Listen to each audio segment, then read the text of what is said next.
Oke, pada materi hari ini kita santai aja, relax, tidak ada hitungan, yang mana kita akan membahas tentang fenomena alam, ya kan? Ya. Jadi silakan pada Alif untuk sebagai ketua untuk memulai berdoa. Baik Pak, baiklah sebelum memulai pembelajaran kita pada hari ini, marilah kita berdoa. Berdoa mulai.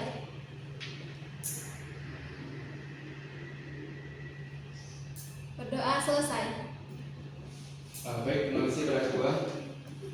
Ada nama singkat nggak materi kita sebelumnya, pertemuan sebelumnya? Tentang dinamika gerak partikel, Pak. Oke, betul sekali. Tepat sekali. Itu pada pertemuan kemarin kita akan membahas tentang dinamika partikel. Jadi untuk sekarang kita akan membahas tentang fluida statis, yaitu tekanan hidrostatis.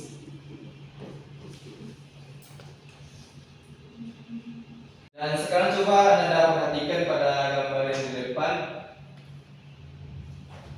Anda pernah nggak pergi ke Bendungan? Oke. Jadi mengapa bagian bawah bendungan itu selalu dibuat lebih tebal daripada bagian atas? Ada yang tahu nggak?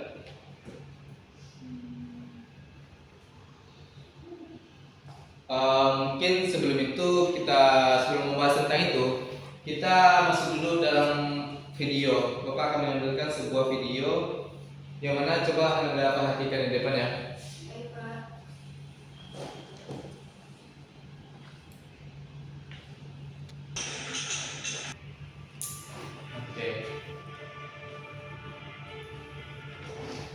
Oke, Bapak akan memperlihatkan sebuah fenomena yaitu menyelam, kegiatan menyelam. Dan coba diamati peralatan yang apa yang dipakai saat menyelam di video ini.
Anda amati video tersebut, kira-kira kenapa ada perbedaan peralatan snorkeling atau diving?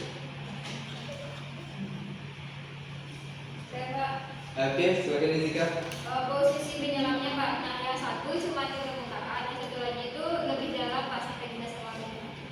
Nah, benar sekali pada Jessica, dikasih aplaus pada Jessica. Karena kedalamannya itu memang apa yang disampaikan oleh Jessica itu, karena kedalamannya.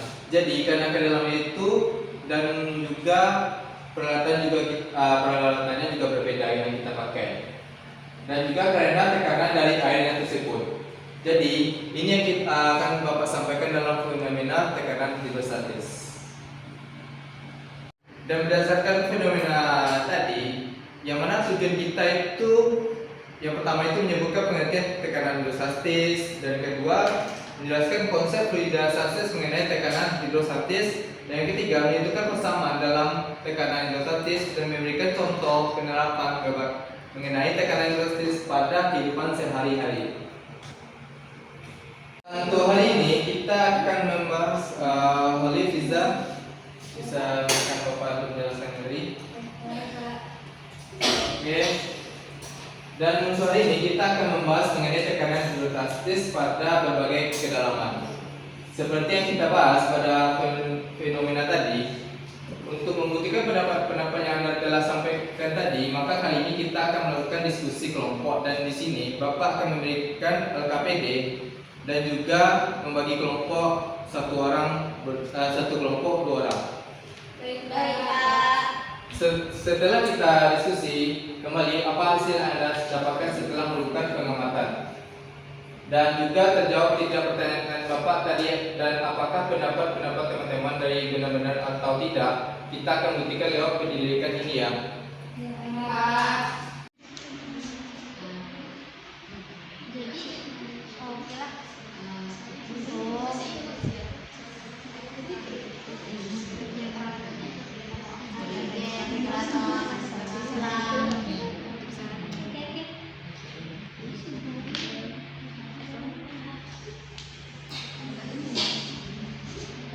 Sudah selesai penyelidikannya? Sudah. Bisa kita mulai diskusinya lagi? Bisa, Pak. Oke, dari kelompok yang mana dulu?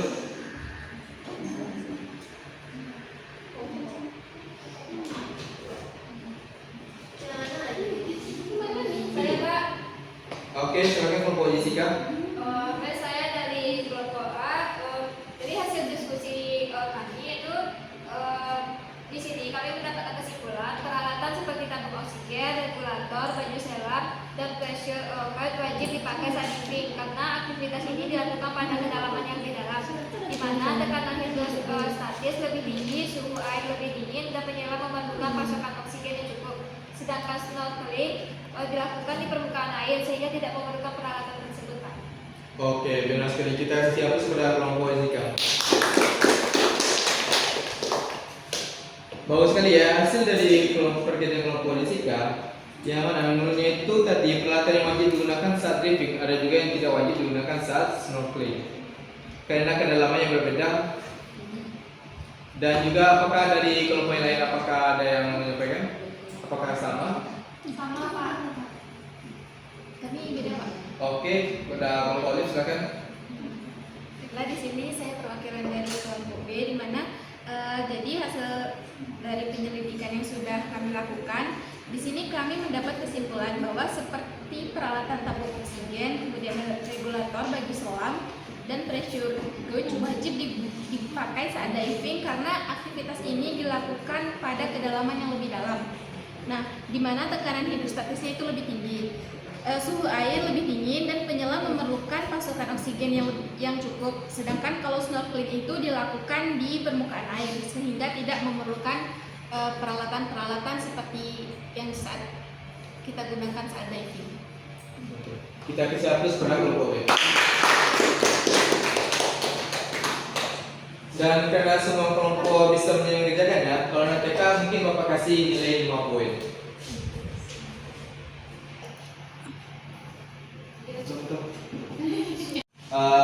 Karena semua kelompok bisa mengerjakannya, mungkin karena NTK mungkin Bapak kasih nilai 5 poin. Dan untuk kelompok yang sudah tampil juga Bapak kasih 5 poin. Dan untuk yang kelompok yang diskusi berapa kita kasih? 10, Pak. 10. Ya, nggak diskusi kasih 2 poin, Pak. Iya, iya. 5 poin aja ya kan? Pak. 5 poin, dan juga yang tidak tampil Bapak kasih 2 poin. Jadi untuk pertemuan selanjutnya silakan Anda untuk mengumpulkan poin dari Bapak ya. Baik, Pak. Oke. Situ. Kita lagi Pak, ngapain? Oke, tolong dengan Bapak untuk menyampaikan kesimpulan ya. Baik, Pak. Oke, maka kita bisa simpulkan pada materi ini yang mana bagaimana pengaruh kedalaman terhadap tekanan hidrostatis. Ternyata makin besar kedalaman dari permukaan fluida, maka makin besar tekanan hidrostatisnya. Dan kedua, bagaimana pengaruh massa jenis terhadap tekanan hidrostatis. Yang ternyata makin besar massa jenis fluida, maka makin besar tekanan hidrostatisnya. Dan yang ketiga, yang paling penting ternyata kita menyelam seperti melakukan diving yang kita perlu sekali, yaitu peralatannya. Yang mana kita menggunakan peralatan yang untuk menghindari dampak dari tekanan hidrostatis, karena semakin dalam kita menyelam, maka tekanan yang kita alami semakin besar. Oke, untuk melihat bagaimana pemahaman Anda semua, ini Bapak sudah menyiapkan sebuah kuis 5 soal, tolong dikerjakan dalam 10 menit. Dan untuk mengecek pemahaman Anda semua. Setelah Bapak lihat dari hasilnya tadi, alhamdulillah ternyata untuk pembelajaran hari ini Anda sekalian bisa memakainya dengan baik. Dan agar memperkaya lagi pemahaman Anda sekalian, Bapak sudah menyiapkan juga tugas di job set drive. Sudah Bapak kirimkan dan silakan dicek untuk tugas di rumah. Baik, Pak. Berarti minggu depan kita sudah bisa lanjut lagi. Masih dalam bab yang sama dan kita akan mempelajari mengenai prinsip Archimedes. Untuk itu, minggu depan siap-siap ya, silakan dipelajari dulu mengenai materinya. Bapak harap di awal pertemuan kita ada diskusi dulu mengenai yang sudah Anda baca. Baik, Pak. Dan kita cukupkan dulu pertemuan hari ini dan juga bagaimana tanggapan Anda atas pelajaran kita hari ini. Menarik, Pak. Menyenangkan, Pak. Seru, Pak. Oke, terima kasih atas atensinya dan sampai jumpa lagi insyaallah minggu depan ya. Kita tutup dengan mengucapkan alhamdulillah. Assalamualaikum warahmatullahi wabarakatuh. Waalaikumsalam.